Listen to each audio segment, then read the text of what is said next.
Welcome, friends, to our program, Sacred Words and Sounds, the Igbo version. Taine wetara aboma nke Pentecost.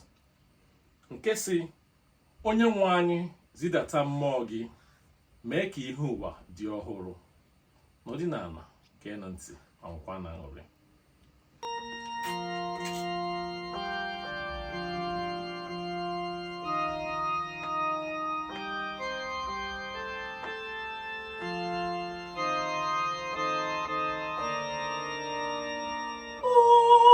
Onyenwanyi zidata Mmuo Gi, mee ka Ihu Uwa dị ohuru.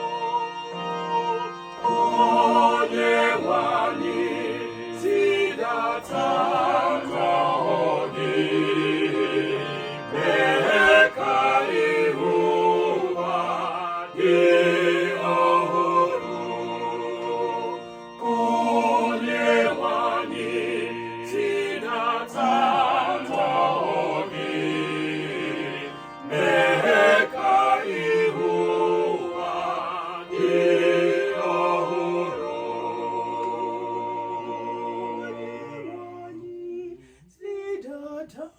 Mmuo Gi, mee ka Ihu Uwa dị ohuru.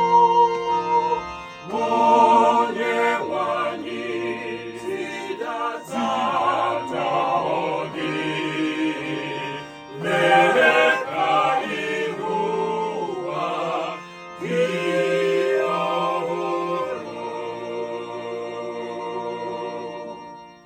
Thank you. Please subscribe and share. Download.